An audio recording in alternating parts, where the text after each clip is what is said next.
आपकी खेती में क्या बदलाव है? मुख्यमंत्री कृषि साथी योजना के तहत मेरा तालाब बनवाया है। 3 लाख रुपए सरकार की तरफ से सब्सिडी मिली। हमारे राजस्थान में थोड़ा पानी कमी है, हर 15 दिन बाद मिलता है। जैसे मेरे यहाँ के खेत के हिसाब 3.5 घंटे पानी मिलता है। अगर हम ये होते शहरी क्षेत्र में या आबादी क्षेत्र में तो हमें वो स्कीम मिल जाती। वो भी एक स्कीम है, सारा कुछ ऑनलाइन होगा, बिजाई ज्यादा हो जाती है, मतलब हम एकड़ बढ़ा सकते हैं, पैसे आते रहे। नमस्कार, आपका स्वागत है freedom of farming Hindi channel में। दोस्तों, किसान के लिए सबसे जरूरी चीज होता है पानी। अगर किसान के पास सिंचाई का पानी है तो वो हर तरह की फसल उगा सकता है। और भारत के 70% किसान है वो पानी की कमी का सामना करते हैं। उनके लिए पानी का संकट है। जो किसान है जहाँ पर जमीन में पानी गहराई में है या पानी बहुत खारा है, जहाँ पर सिंचाई के लायक नहीं है, उन किसानों के पास सिवाय बारिश पर खेती करने के उनके पास कोई ऑप्शन नहीं है, कोई विकल्प उनके पास नहीं होता। वो साल भर बारिश का इंतजार करते हैं, बारिश पर खेती करते हैं। समय पर बारिश नहीं होती है तो उनको बहुत लॉस होता है, नुकसान होता है। लेकिन अगर किसान चाहे तो उसी बारिश के पानी को स्टोर कर सकते हैं, डिग्गी बनाकर, अपने खेत में तालाब बनाकर, और उसके बाद ड्रिप इरिगेशन के जरिए वो बूंद बूंद सिंचाई से पानी की जो है उसका उपयोग करेंगे तो बहुत अच्छे उनको उसके रिजल्ट्स मिलेंगे और बहुत अच्छे तरीके से वो खेती कर सकते हैं, बागवानी कर सकते हैं। तो आज मैं आपको मिलवाने वाला हूं दो ऐसे युवा किसानों से जिन्होंने गवर्नमेंट स्कीम्स का फायदा उठाया है, अपने खेत में तालाब बनवाया है, उसके बाद वो बागवानी में उस स्कीम का फायदा उठा रहे हैं। बहुत अच्छी उनकी अर्निंग है। तो आज इस वीडियो में हम सीखेंगे दो स्कीम्स के बारे में, कुसुम योजना के बारे में, उसमें कितनी सब्सिडी मिलती है, कैसे उसके लिए अप्लाई होता है और आपको क्या क्या फायदे मिलते हैं। और दूसरी जो योजना है वो है ड्रिप इरिगेशन सिस्टम, उसमें गवर्नमेंट कितनी आपको सब्सिडी देती है, उसका तरीका क्या है सब्सिडी लेने का, ये तमाम चीजें आज हम जानने वाले हैं। और अगर आप तालाब बनाते हैं अपने खेत में, आपका कितना पैसा लगेगा, कितनी सब्सिडी मिलेगी। अगर आप ड्रिप इरिगेशन लगाते हैं, अपने खेत में शुरू करते हैं, तो कितना पैसा लगेगा, कितना कम पानी आपका खर्च होगा, यानी कि पानी की बचत कितनी होगी, ये तमाम चीजें हम जानने वाले हैं। तो आपको मैं मिलवाऊं दो युवा किसान प्रवीण खिच्चर और वीरेंद्र लांबा से। उससे पहले आप इस चैनल को सब्सक्राइब कर लीजिए। आपको एक चीज और करनी है, फ्रीडम ऐप डाउनलोड।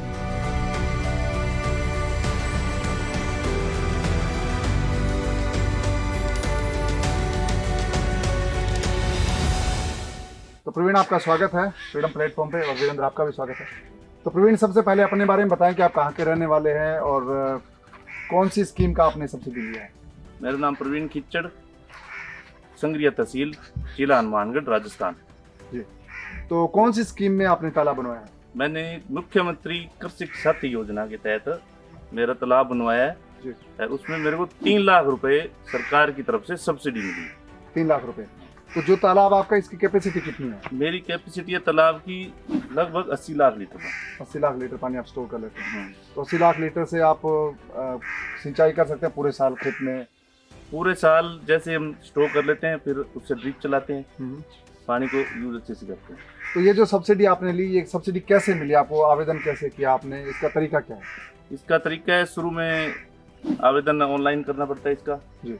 फिर गवर्नमेंट की तरफ से ऑर्डर होते हैं। हाँ। फिर जैसे जैसे स्टेप बाय डिग्गी बनाते रहो और पैसे आते रहे।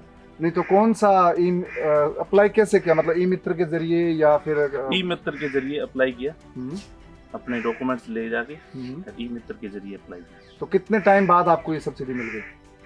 ये सब्सिडी तो डिग्गी बनने के 15 दिन से महीने के बाद मिल जाएगी। मिल जाती है, मतलब आपका अपना काम कर लेते हैं उसके बाद। हाँ। तो जिन किसानों के पास शुरू में पैसा नहीं है वो फिर कैसे बनाए? तो पैसे अपने ही लगाने पड़ेंगे शुरू में, सरकार लास्ट में देगी। अच्छा, पहले एक बार आप डिग्गी बनाओ, उसके बाद आपको पैसे बाद में पैसे मिलेंगे। या कोई और तरीका है जिसमें बाजार में या बाजार में आपको कुछ चीजें कंपनी हेल्प कर दे या कृषि डिपार्टमेंट हेल्प कर दे, ऐसा कुछ? नहीं, ऐसा कोई स्कीम नहीं है इसमें। इसमें गवर्नमेंट बाद में पैसे देगी। पर आपको पहले आपको सारी उसको मिनिमम उनके जो नॉर्म्स है उस हिसाब से डिग्गी बनानी पड़ेगी। वो चेक करके जाएंगे, सारा कुछ ऑनलाइन होगा। जहाँ आप डिग्गी निर्माण कर रहे हो उसका पहले एरिया चीज होगा, वो आपने लिखना पड़ेगा, उसे चेंज नहीं कर सकते। फिर बाद में पैसे मिलेंगे सारी। तो ये जो कंप्लीट होने के बाद सारी चीज। तो आपको कोई दिक्कत आई सब्सिडी लेने में जब आपने आवेदन किया? नहीं, बिल्कुल नहीं आई कोई दिक्कत नहीं आई। जल्दी हो जाता है सारा काम, जल्दी हो जाता है। तो जब आपने डिग्गी बना ली, इसके बाद आपका और सिंचाई के लिए आपने जो ड्रिप इरिगेशन लगाया उसको चलाते किससे है? बिजली से चलता है, डीजल से कैसे चलाता है? नहीं, उससे सोलर से। उसमें प्रधानमंत्री कुसुम योजना के तहत सोलर मिला। उसमें हमें गवर्नमेंट सरकार की भी सब्सिडी मिली और एक जायका के थ्रू और अलग से सब्सिडी मिली, जो जापान का स्कीम है। हाँ, हमारी नहरें जो जायका ने बनाई उनके अंतर्गत हमें जायका से भी सब्सिडी मिली। तो आपका जो सोलर है कितने कैपेसिटी का यूनिट है ये? मेरे ही सोलर है 7.5 किलोवाट का। उसमें हमने तब भरे थे 1,47,000 कुछ समथिंग। अच्छा, आपकी तरफ से भरे गए? हमारी तरफ से भरे गए। उसमें उन्होंने सोलर दिया, मोटर दी और ये चीजें दी, लगा के फूट गए। और फिर हमें 55 हजार रुपए जायका के से और मिले। तो टोटल कितनी सब्सिडी मिल गई आपको एक सोलर पैनल के यूनिट पर? यूनिट पे हमें लगभग 3-3.5 लाख रुपए सब्सिडी मिली थी। तो उस टाइम 4-1 लाख का सामान था ये सारा। अच्छा, टोटल 4 लाख आपका कॉस्टिंग आई थी सोलर यूनिट सेटअप करने में? नहीं, हमसे पहले कुछ नहीं, हमसे सिर्फ सब्सिडी वाले ही भरवाए थे। जितने हम सब्सिडी दे के 1,47,000 रुपये भराए थे। अच्छा, टोटल बाजार में कितनी कीमत है इस पूरे? बाजार में उस टाइम मेरे हिसाब से कीमत होगी कम से कम 4 लाख। 4 लाख रुपए, लेकिन आपके पैसे लगे सिर्फ 1,47,000। 1,47,000 रुपये। उसमें भी हमें 55,000 रुपये कुछ समथिंग जायका से वापिस हो रहा है। वो जायका ने अलग से सब्सिडी दी। तो आपके 93 हजार रुपए खर्च हुए आपके सारे? हाँ, लगभग ही। तो कितनी कैपेसिटी है आपका जो सोलर यूनिट है इसकी? ये 7.5 किलोवाट। 7.5 किलोवाट का है। तो प्रवीण, आपके खेत में कुसुम योजना के तहत ये सोलर लग गया, इसका किस तरह से उपयोग करते हैं, क्या क्या यूज हो रहा है आपका? इससे हम मेनली ड्रिप चलाते हैं जो बाग में, उससे हमें पानी की बचत बहुत हो रही है। और एक फ्लड पानी लगाना हो तो डिग्गी से वापस पानी निकालने के लिए मोटर लगाते हैं। अच्छा, मतलब आप इसको फ्लड इरिगेशन करते हैं तो भी उससे आप पंपिंग कर लेते हैं? पंपिंग कर लेते हैं और ड्रिप भी चलाते हैं। ड्रिप भी चलाते हैं, मतलब 2 यूज कर रहे हैं आप? 2 यूज कर रहे हैं इसे। तो जैसे अभी आपका हर रोज आपका इसमें इस्तेमाल नहीं हो रही मोटर या काम नहीं ले रहा आप इरिगेशन में, तो क्या इसको आप बेच रहे हैं? क्या ग्रिड को बेच भी तो सकते हैं बिजली? हाँ, बेच सकते हैं। बेच इसलिए नहीं सकते, हम धानियों में अलग से कनेक्शन नहीं मिल सकता। अगर हम ये होते शहरी क्षेत्र में या आबादी क्षेत्र में तो हमें वो स्कीम मिल जाती। वो भी एक स्कीम है जी। इसकी अभी गवर्नमेंट हो सकता है अभी कल को आ जाए भी धानियों में और ये स्कीम आ जाए तो हम बेच भी सकते हैं इस लाइट। तो अभी आपका मतलब खेत ऐसी लोकेशन पे है कि जिससे आप बाय उसको ग्रिड को नहीं बेच सकते? हाँ, ग्रिड को नहीं बेच पा रहे, उसमें कोई उनकी स्कीम के हिसाब से। तो शहरी इलाकों के लोग बेच सकते हैं? शहरी इलाकों के, ग्रामीण इलाकों में भी बेच सकते हैं। जो गांव में रहने वाले लोग? हाँ, गाँव में आबादी क्षेत्र में जो रह रहे हैं वो अपनी लाइट बेच सकते हैं। तो ये जो ड्रिप ये जो आपका सोलर है, इससे पहले आप किस चीज का इस्तेमाल करते थे खेत की सिंचाई करने के लिए, और उससे कितना पैसा आपका बचा? डीजल पंप सेट था मेरा। Diesel pump set? तो डीजल पंप सेट और इसमें कितना फर्क है? इसमें मेरा डेली का अगर एक दिन मैं चलाऊं इसे तो 20 से 25 लीटर डीजल बच रहा है मेरा। 20 से 25 लीटर, मतलब 2-2.5 हजार रुपये आपके पर डे? 2-2.5 रुपये पर डे अगर मैं चलाऊं तो उससे 20-25 लीटर डीजल से जितना पानी लगाना था उतना अब ये मोटर लगाती है, तो इसे बच जाता था। तो प्रवीण, ये जो ड्रिप इरिगेशन आपने कुसुम योजना पहले लिया, इसका ड्रिप का भी आपने यहाँ पर सिस्टम लगा रखा है, तो इसके कितनी आपकी लागत आई, कितनी सब्सिडी मिली? मेरी 9 एकड़ में लगभग मैंने ड्रिप लगवाई है जी। उसमें सोलर छोड़ के, सोलर तो अलग से लगी, उसमें पाइपें ड्रिप वगैरह सब लगा के और फिल्टर लगा के मेरे 4.5 लाख रुपए नेट खर्च हुए। तो उसमें मेरे को 45% के आसपास मेरे को सब्सिडी मिलेगी। सब्सिडी? हाँ, वो स्टेप बाइज आ जाती है। तो दोस्तों, ये ड्रिप इरिगेशन है, ये बहुत ही ज़बरदस्त एक तरह से टूल है। इसको हम यूँ कह सकते हैं कि अगर आप इसका फ़ायदा उठाते हैं तो आपको बहुत अच्छे से इसका बेनिफिट मिलता है। पानी आपका 60 से % तक बच जाता है आराम से, जो इरिगेशन का है। इसके अलावा आपको जो खर्चा आता है, 1 एकड़ में आपका 50,000 रुपये खर्चा है लगभग। हाँ, लगभग। तो इसका 45% जो सामान्य कैटेगरी के किसान उनको सब्सिडी मिलती है, और SC ST या पहाड़ी क्षेत्र के किसान उनको 55% तक इसमें सब्सिडी मिल जाती है।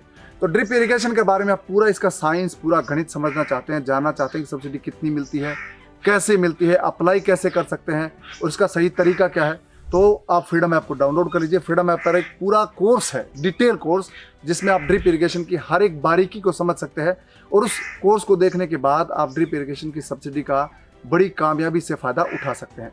तो उसको आप वहाँ पर डिटेल में जाकर देख सकते हैं। तो प्रवीण, ये जो आप खेती कर रहे हैं, अभी आपका ड्रिप इरिगेशन वाला हो गया है, कुसुम योजना हो गया, डिग्गी हो गया, इसके बाद आपकी खेती में क्या बदलाव आया? बदलाव, सबसे बड़ा बदलाव तो आया हमारे पानी का मैनेजमेंट बहुत अच्छा जी। नहीं, क्या डिग्गी नहीं होगी, बारिश आई हुई है, पानी लगाना है तो लगाना ही पड़ेगा जी। अब वो स्टॉक कर लेते हैं हमारा 1 महीने बाद, जब जरूरत हो तभी लगाते हैं। तो आपको बताऊं कि प्रवीण जिस इलाके में रहते हैं वहाँ पर नहरी तंत्र है, नहरी सिस्टम है, मतलब कैनाल से इनको पानी मिलता है हर हफ्ते। कितने घंटे आपको पानी मिलता है?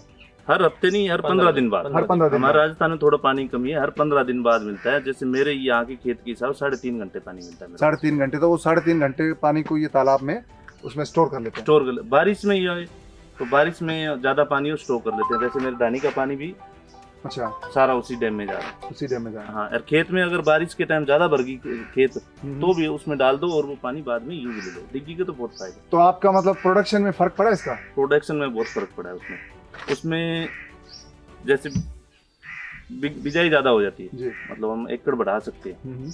अच्छा, जो पानी को आपका मैंने जैसे 5 एकड़ में बिजाई कर रहा हूँ तो उसे 7 कर दिया, वो पानी यूज हो गया मेरा। तो आपका ये ज्यादा मतलब हाँ, कमाई ज्यादा हो गई? कमाई ज्यादा होगी। तो ये तो बात हुई आपकी कुसुम योजना, डिग्गी बनाने से और आपका ड्रिप इरिगेशन से।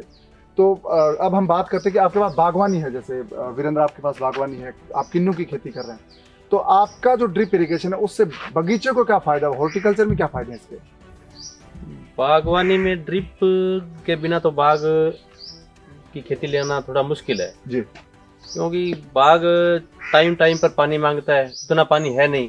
अगर आपके पास डिग्गी है, ड्रिप है, तो जिस टाइम उसको पानी चाहिए उस टाइम पानी देंगे तो बाग की खेती ले पाएंगे। नहीं तो पारंपरिक खेती जो चल रही है जी, जमींदार डूब रहा है तो उसका वो बाग तो लगाएंगे तो उसमें ड्रिप जरूरी है, डिग्गी जरूरी है जी। तो उसके फायदे वही है भी पानी वो जब जरूरत हो तब मिले। जी। तो ये दोस्तों सबसे बड़ी बात आती है कि आप भारत के किसी भी हिस्से में चले जाइए, कुछ सिलेक्टेड हिस्से हैं जैसे पंजाब है जहाँ पर पानी की व्यवस्था ज़्यादा है, बाकी भारत के लगभग 70% हिस्से में किसान है वो पानी की कमी से जूझ रहे हैं। ड्रिप जो बूंद बूंद सिंचाई जो पद्धति है वो मेरे ख्याल से सबसे बेहतर अभी इस वक्त हॉर्टिकल्चर में कम से कम है, बागवानी में। या आप ऐसी खेती करते हैं जैसे कि आप तरबूज की खेती करें, उसमें भी काम कीजिए। तो आपका अनुभव कितने साल का है ड्रिप इरिगेशन का? 2004 में मैंने बाग लगाया था तो लगाते ही मैंने ड्रिप लगाई साथ में जी।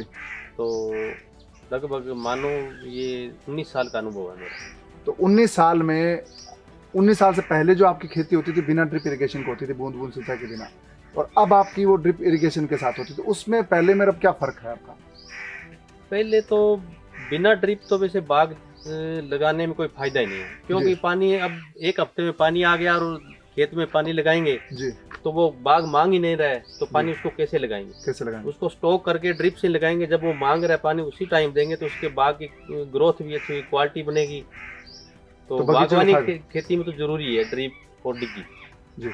तो जो खेत में सबसे पहले किसानों को जो खेत में चाहिए वो चाहिए तालाब, उसके बाद चाहिए सोलर यूनिट और उसके बाद चाहिए ड्रिप इरिगेशन। ये एक वो कॉम्पैक्ट जो टेक्निक है, इसको इजराइल की टेक्निक से अडॉप्ट किया है भारत में। तो अगर आपके पास है तो फिर आप फ्री जो है आपका सिंचाई हो सकती है। अभी कपास में ये कपास लगा रखी है हमने जी, उसमें अभी पानी की जरूरत नहीं क्योंकि थोड़े दिन पहले बारिश हुई है और नहर में पानी है जी, हमारी बारी है। जैसे आज दूसरे खेत में बारी है पानी जी, तो वो कपास में जरूरत नहीं है, डिग्गी में डाल के स्टोर कर लो। स्टोर कर लिया। थोड़े दिन बाद जैसी जरूरत पड़ेगी अगली फसल बोएंगे तब इसे लगाएंगे तो कितना फायदा होगा। नहीं तो अभी ये पानी तो लगाना ही पड़ता, आपको कहीं ना कहीं यूज करना ही पड़ता नहीं। तो दोस्तों जिन इलाकों में सिंचाई के साधन नहीं है वो लोग बारिश का पानी स्टोर कर सकते हैं और उस पानी से बहुत कम पानी वाली जो फसलें हैं वो खेती कर सकते हैं ड्रिप इरिगेशन के जरिए। तो उनकी अर्निंग उससे निश्चित तौर पे बढ़ जाएगी। तो जो किसान है भारत के, उनको सबसे पहले एक चाहिए खेत में तालाब, उसके बाद उनको सोलर यूनिट चाहिए, उसके बाद चाहिए ड्रिप इरिगेशन। ये वो मॉडल है जो भारत के खेती की तस्वीर बदल देगा। अगर आप जैसे प्रवीण और वीरेंद्र है, इनके पास जो जिस तरह का यूनिट लगा खेत में, अगर भारत के हर खेत में ऐसा लग जाएगा तो यकीन मानिए कि भारत की जो एग्रीकल्चर की जीडीपी है वो लगभग 3 गुना तक बढ़ जाएगी। और जो भारत का एक ड्रीम है, सपना है, जैसे 5 ट्रिलियन इकोनॉमी का, जीडीपी का, वो शायद इसी तरीके से पूरा होगा। इसका जो फायदा उठाना चाहते हैं, अगर आप अपने खेत में तालाब बनाना चाहते हैं तो प्रधानमंत्री सिंचाई योजना है उसके जरिए भी कर सकते हैं। इनका राजस्थान स्टेट है, इनको 3 लाख रुपए सब्सिडी मिली है। अगर आप उत्तर प्रदेश, बिहार, मध्य प्रदेश के किसान हैं तो वहाँ की सरकार की सब्सिडी आपको मिल सकती है। अगर आपको स्टेट गवर्नमेंट की सब्सिडी लेनी है तो भी आपको प्रधानमंत्री कृषि सिंचाई योजना है उसके तहत आपको सब्सिडी मिल सकती है। तालाब बनाने के लिए 1,05,000 रुपए तक उसका फायदा उठा सकते हैं, तालाब बना सकते हैं। गैर सिंचित एरिया में, सिंचित एरिया में सभी तरह के जो एरियाज हैं उनमें तालाब आप बना सकते हैं। और कुसुम योजना है, इसका तो पूरे देश में आप फायदा उठा सकते हैं। ड्रिप इरिगेशन सब्सिडी स्कीम है, इसका भी पूरे देश में फायदा उठा सकते हैं। तो भारत के किसान अगर ड्रिप इरिगेशन को अपनाते हैं, तालाब बनाते हैं, कुसुम योजना को अपनाते हैं तो मेरे ख्याल से आने वाले वक्त में उनकी जो खेती की तस्वीर और तकदीर उनकी दोनों बदल जाएंगी। तो प्रवीण, आप हमारे साथ जुड़े, जानकारी दी, बहुत धन्यवाद। वीरेंद्र, आपका बहुत धन्यवाद। तो दोस्तों, आपसे मुलाकात होगी अगले वीडियो में किसी नए किसानों के साथ जो खेती को बदल रहे हैं, नई तकनीक को अपना रहे हैं और अपनी जो खेती का ट्रेडिशनल तरीका है उससे अलग हटके कुछ नई चीज़ कर रहे हैं। तो आपसे मुलाकात करेंगे नई कहानी, नए जानकारी के साथ। तब तक आप अपना ख्याल रखिए, दीजिए इजाज़त, नमस्कार।